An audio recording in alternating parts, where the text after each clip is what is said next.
Hey everybody, this is the Ads with the Twang podcast. I'm your host Ben Blackman, and on this episode, I'm going to be talking to you about budgeting.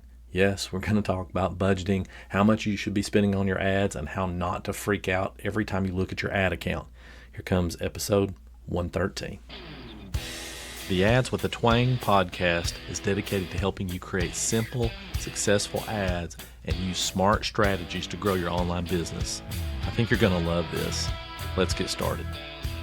Okay, welcome back. I'm excited you guys are here. And yes, I'm still at my parents' house in rural Kentucky and just, recording as many episodes as I can, batch recording, as we say. So, yeah, here I am. One thing to kind of note is that it is very difficult to record here because, even just the pipes, you can hear the water running. I can hear it sometimes. I hope that stuff doesn't come through this, but and my parents, they're awesome. My dad, he's 85. He's getting ready to leave to go on a golfing trip to Florida or something, and my mom, she has all these things just going on. So, and they have a way better social life than I do. So it's just kind of crazy. It's like the roles are reversed. And anyway, so enough about that. I want to jump right into this, and I bet that you are glad. Yes, I know that you are. And I just found out how to do some sound effects, so I don't know if I'll use them or not, but it kind of makes me laugh, so maybe I will. All right, let's get into it. Now, most people, let me just say this, have no idea how much they should spend on Facebook ads, and we're going to talk about that. We're going to talk about what should you spend on your ads and how you should budget for them and how to hold money back for them, because often people spend way too little, which is, I know that's hard to believe, but a lot of people spend way too little, and their results reflect that. So in other words, they only spend just a very small amount. They don't get the results that they were thinking, so they think the ads didn't work. But really, it was just a matter of they didn't spend enough. And part of that reason is because the way that the algorithms work. So when you select an audience, let me just say this real quick. So when you select an audience let's just say it's on Facebook, that audience is going to be huge. And it's almost hard to conceptualize the numbers. It doesn't even matter if it's a super niche audience. The numbers of people are going to be huge. And, with a small budget, you're not going to get in front of most of them. In fact, and you're just trying to get in front of the ones that are likely to be interested in your offer, and most aren't, right? Most people are not interested in your offer. What does a sales page convert at? Like a really good sales page? 2%. Depends on what the offer is. Sometimes you can get 7%, but even 10%, right? So if you have 5 million people in your audience and you have, even a 10% conversion rate, the odds of getting in front of those people that are going to convert is small. So when you don't spend very much money, you don't get in front of enough people. So that happens. Or the other thing happens. They spend way too much and then they start to panic. And that happens. It's likely to happen. It happens to me sometimes. And I've been doing this for how long? 20 years or something. And it just happens that way. But what we want to do is manage that and manage our own expectations of how the ads should go. And budgeting is one of the ways that we do that. Because the truth is, there's no one size fits all for budgeting that works for everybody in every situation. There's some guidelines, but it's just not one size fits all. So we're going to break it down and try to figure out, what works for you. So before we do that, I would just love to encourage you to subscribe to my podcast. Please leave me a review, especially if it's a nice one. Not so much if it's not a nice one. And I would also just really, really love it if you subscribe to Marketing with a Twang on YouTube. That would just make my day. And if you do, let me know. I'd love to hear about it. And if you have anything you want me to talk about, you can message me and let me know. All right.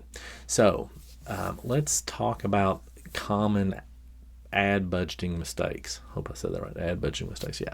So setting a budget without a goal in mind, like, what exactly are you trying to get? What are you trying to accomplish with your ads?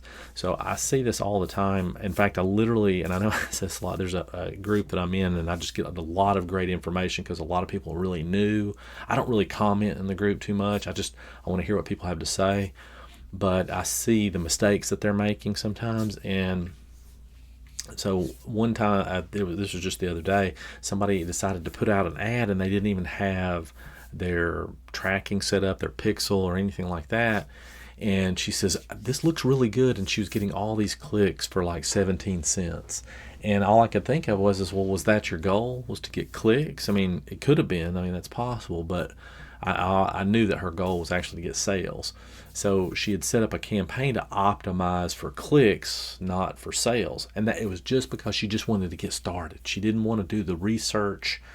She didn't want to take a course or even the Facebook course, which Facebook has a good course on how to set up ads and everything. She didn't want to do that. She just wanted to get going. And so, she got all these clicks and, she got all excited about it, but no sales. She didn't spend a huge amount of money, 40, 50 bucks maybe. But, I mean, that was essentially $40 or $50. That was more or less, I mean, it wasn't super helpful. And I tried to gently explain that to her the best that I could. So she didn't know what she was trying to get. She didn't know what she was trying to accomplish with her ads exactly. The second thing is, and I say this all the time, never, ever, ever, under any circumstances, use grocery money to run ads. It's not a good plan. And, when you don't have money set aside for ads, that usually means you're not ready to do ads, if that makes any sense, because you're counting on the ads to save you, and they will not save you. There's too many things that have to be tweaked, too many things that have to be done. Now, I am an advocate, as you know, of running ads every single day. Okay, and part of that reason is so you can learn how to do it and get data, but not spending a huge amount of money on it necessarily if you're not there yet. But you don't want to take money you don't have or that you've got to use for something else and hope that your ads are going to get you all these sales and get you all this revenue, because it usually doesn't happen. Another thing is expecting overnight success with a small budget. So I find this happens a lot when I run low ticket offers for clients. And I love low ticket offers, but they often expect bigger results even when we haven't spent very much money. So say we were talking about spending $1,000 and we spent $1,000 and we got, a whole bunch of sales, but again, it was a low ticket offer. So we only bring in $700 in revenue. Well, in their mind, they're thinking, well, we lost $300. In my mind, I'm thinking, well, wait a minute.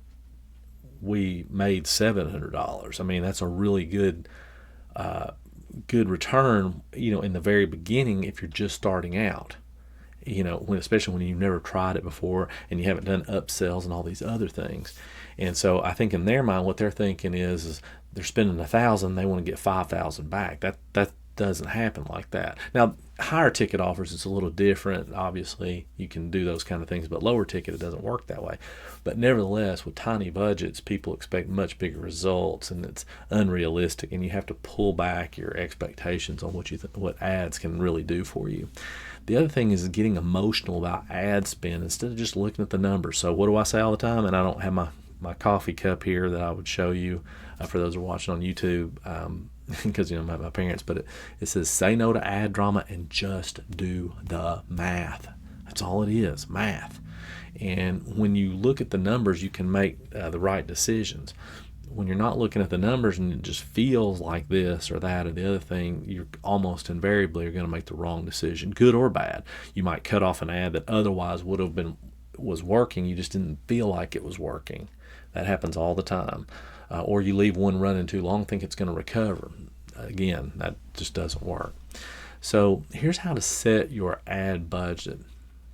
One thing is to start with what you can afford to lose. And it's kind of like what we call the sleep at night number. I mean, how much money could you, just give away and be okay with it if you didn't have it tomorrow, right? You lost it all. And I know that's kind of tough because a lot of people, if you're frugal, especially like me, then you might have a challenge doing that, but you really need to kind of come up with that number.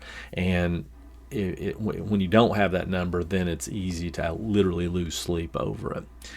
The next thing is you want to focus on your end goal. You're trying to do lead generation, are you trying to do sales, group growth?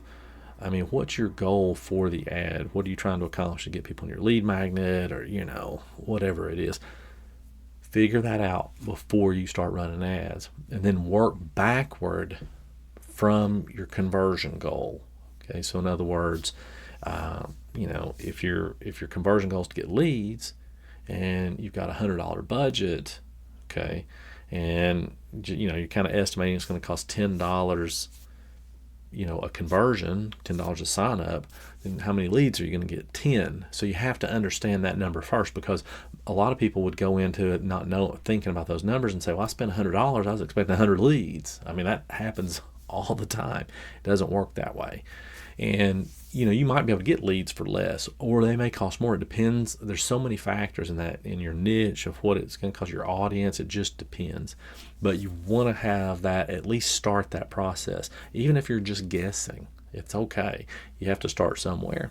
And then you can test with small budgets. Now, sometimes I do and sometimes I don't, but you can test with small budgets like $5 or $10 a day to get the data before you start adding more. So if your goal is, okay, well, I think that I can get signups to my lead magnet for $10, and you're getting them for $10 or $5 or whatever it is, then are you ready to increase your ad spend? Because if let's just say you're spending $10 a day and they cost $10, well, you're going to get one a day. I mean, that's just the numbers, right? But if you wanted 5 a day, 10, okay, well, then I got to spend $50 a day. So that's what you want to be thinking about. Now, right here, I do want to kind of mention this. And I wasn't going to talk about this, but I think that it's a good place. And it has to do with how you budget for your business in general. So I use Profit First, Michael Michalowicz's book. Keep it on my desk, and I use it all the time with one minor variation. But essentially in that book, what happens is every dollar that you bring in, okay, you assign it to a percentage of it to different budgets in your business. So in other words, you pull out 20% or 15% for taxes, right? You pull out 40% for to pay yourself, right? You pull out 5% for a profit account, and then whatever's left over, then that's your operating expenses. Okay, well, one thing I do is I pull out 5 to 10% just for marketing. So for every dollar I bring in, 5 to 10%, and sometimes more than that, I put it just set aside for marketing, and I transfer it into a separate marketing account. And so that's the only thing that I can use that account for is marketing. Now, marketing is not redoing your website. That's not marketing, okay? Marketing is actively pursuing new leads and sales. That's what it is. So Facebook ads, SEO could be marketing, YouTube ads, whatever. So that's how you want to start set aside the money. And it'll, as you go, it'll start to build on itself, right? So it's kind of gains its own momentum, and you can kind of see the light at the end of the tunnel, that you're not just throwing money away that you don't have, because you already allocated the money. It's already there. It's not money you have to come up with. So it's really kind of handy. All right, so let me kind of give you a breakdown of just a couple of things. So let's just say your course is $997, okay? And I just kind of want to put this in some perspective. And let's just say it converts at 2%. Now, how much should you spend per lead? See, that's what you've got to figure out. How much should you spend per lead in order to get a one purchase? And can you spend $1,000 or $997 to get a lead? Well, that'd be break even, right? Can you spend half that? Okay. Well, once you break those numbers down, then you can backtrack it to, if your sales page or your offer converts at 2%, how many leads you have to get, how many people you have to get to that page. And so if you'd like for me to actually show you that in like a spreadsheet or something along those lines, let me know, and I'll be glad to put that together for you. But I just wanted to kind of plant that in your head. So the next thing I want to kind of mention was why most coaches underspend on ads and it's often because they're afraid of wasting money. And one thing that really bothers me sometimes is that one of the biggest reasons coaches don't do well with ads is because their coach either told them not to do it or told them to do it without giving them any kind of context or any kind of reference on what success looks like, because most coaches that are out there don't run their own ads, or they don't run them successfully. So if you have a coach and they're telling you to run ads or not run ads, find out if they're running ads and what their results are. And if they don't have any, or they have very little, or they're old results, because that happens often, I'd probably seek somebody else when it comes to learning ads, because it's okay to start ads right when you first start. That's okay if you're budgeted for them. It's crazy to me for somebody to say, no, you don't want to do it because you're new. Well, if you're budgeted for it and you know your offer converts, why wouldn't you run ads? You're going to have to figure it out anyway. Is it just about generating other revenue? Well, if you budget right, you're going to have the money ready. So I hope that makes sense of my little soapbox there. And just remember, the numbers don't lie. You use them to make the decisions if it's working or it's not working, but you've got to get the numbers in to make those decisions, period. So running ads is the only way you're going to do it. So let's just talk about how to scale, and I hate that word. Consistency comes before scaling. So, but most people get that wrong because all you see out there is scale. Anyway, whatever. But here's how to do it once you start seeing some decent results, because you can't just scale to infinity. So if you're running, $100 a day on ads and they're working really well and you're getting, 3-to-1 return or whatever the numbers are, you can't just take that from $100 a day to $500 a day and still get the same return. It doesn't work like that, because Facebook, YouTube, Google, whatever, they use what we call a diminishing return algorithm, meaning the more that you put into it, the higher your costs are going to be. So if you're, if your cost per sale was $10 or $100, and you raise the budget way up, now the cost per sale might be $20 or whatever, $50. So you have to factor that in there. So we have kind of a go by of how to do that. And by the way, once you get in some really big numbers, this doesn't actually apply. It's you have to do some different things. So you don't want to just crank up the budget overnight, because that's just a disaster most of the time. Typically, you can try the 20% rule for scaling ads that don't work. And I just want to tell you, in my experience, this doesn't even apply if you're spending less than $50 a day. So in other words, let's just say you're spending $20 a day and you're getting good results. You don't need to apply this rule. If you can afford to spend $50 a day, just change it to 50 and see what you get, or duplicate your campaign and start it at 50. Either way is fine. But otherwise, the 20% rule is what you want to do. So you would take 20% of your budget. So if you had budgeted, $50 in a day, add 20%. In other words, add $10. So now you're at $60 a day. Run that for a few days. See how your numbers look. What compare it to what you were getting. Make sure you're still within your where you want to be, and then add another 20% and just keep going with that. And the other thing to remember is as far as scaling goes, is that you want to kill campaigns that aren't working. But what does not working mean? So working, let's just say you're getting a lead at $5, right? And in one campaign. In another campaign, you're getting one at $10. Okay. Well, just because that other one's at $10 doesn't necessarily mean you need to kill it or stop running that ad or that campaign. Now, how do you know? Well, partly by when you start increasing your budget. If your original campaign starts increasing in costs, okay, well, it's going to catch up sooner or later to the other campaign in terms of cost anyway. The other thing to remember is that other campaign that's higher, you wouldn't have gotten those leads otherwise. So is $10 still an acceptable amount to get that lead? If it is, you keep it running.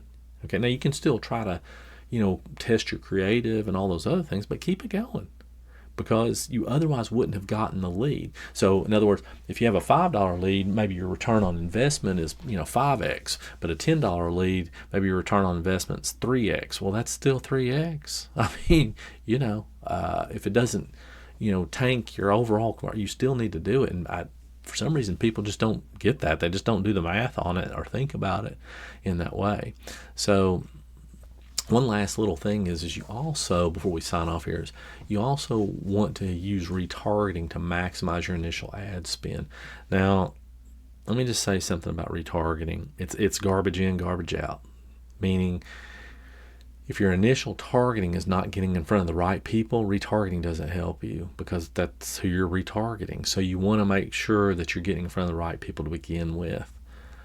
you really, most of the time, it's better to have your sales page dialed in, or your other, whatever it is you're doing with your ads, dialed in before you do retargeting. But you want to do it as soon as possible, and that's going to be a low spend. In the beginning, you probably spend $1 a day, $2 a day, maybe something like that.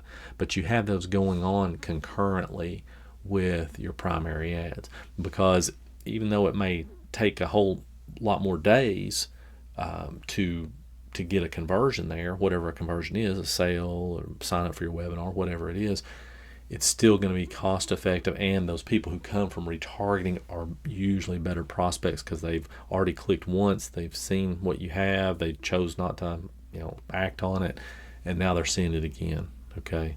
All right. Hopefully that makes sense. Now, if you, and I was talking about this earlier, are trying to make the perfect lead magnet, you're going to want to get my Lead Magnet Mastery course. And let me just say this, and right now it's $27, but I am actually recreating this course even as we speak, and I'm thinking I'm going to charge $100 for it, but I don't know yet. So if you get the one that I have now for $27, you'll automatically get the other one as soon as it comes out. And I may piecemeal it out just as we go. I don't know yet, but you will automatically get that. So anyway, you may want to check that out. You can catch the link in the notes or in the description on YouTube. All right, I hope y'all enjoyed this, and I'll catch you on episode 114. Thanks for listening to the Ads with the Twang podcast. If you get a second, jump on over to my YouTube channel, Marketing with the Twang, and subscribe. You'll get all kinds of no BS business building help there. I'll see you next time.